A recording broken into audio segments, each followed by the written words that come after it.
Some of you have heard me talk about this in the past, but it needs to be said repeatedly. Capitalism is a system that has a tiny group of people making the decisions that govern each enterprise. If you look at how our corporations work, a tiny number of people, 10, 20, 30, are what we call major shareholders. They own the bulk of the shares.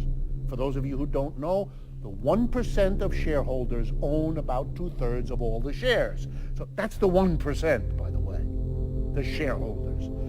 How do they work? One of the things shareholders get is the right each year to vote for who's on the board of directors. You get one vote per share. So if you don't have any shares in a company, that's how many votes you get. Nada, zilch. If you have 10 shares left to you by Grandma Betty, then you get 10 votes. And if you have 10 million shares, you get 10 million votes. The people who have the shares, the 1%, elect whom they want as the board of directors. Board of directors typically has 12 to 20 people. Corporations can vary that. What is the board of directors selected by the shareholders, the major what does it do? It decides what the company produces. It decides how the company produces it. It decides where the company produces it. United States, Shanghai, who knows? And finally, it decides what to do with the profits that all the workers in that enterprise generate.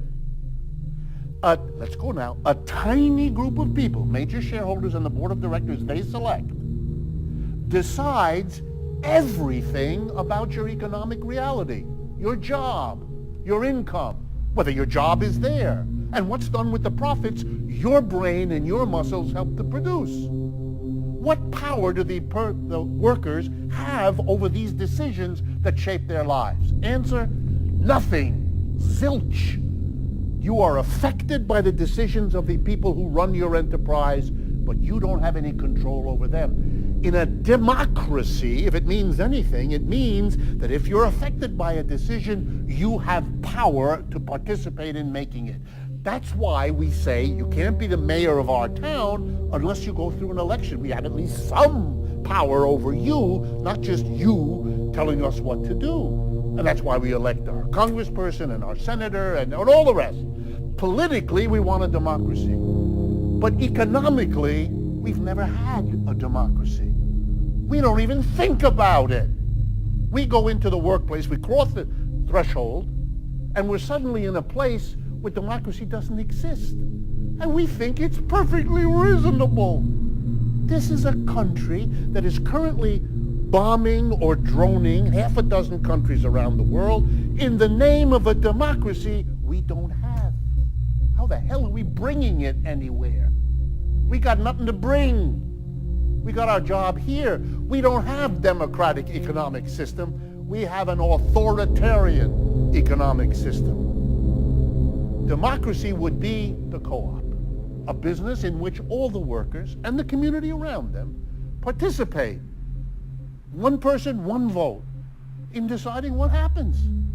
The only people who are affected by a corporation are not the tiny group of shareholders and boards of directors. Everybody else is affected, the community, the workers, their family. What's going on? We had a fight, right?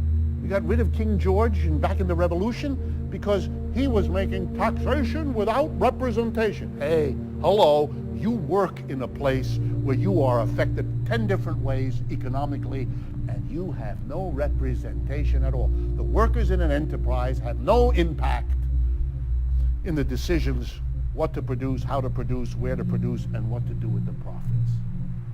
That we accept that should be a shame on us. That the people at the top like it to be this way makes a certain sense.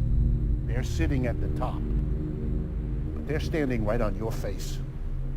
And why you accept this, that you have to look in the mirror and have a long conversation with yourself to try to figure out.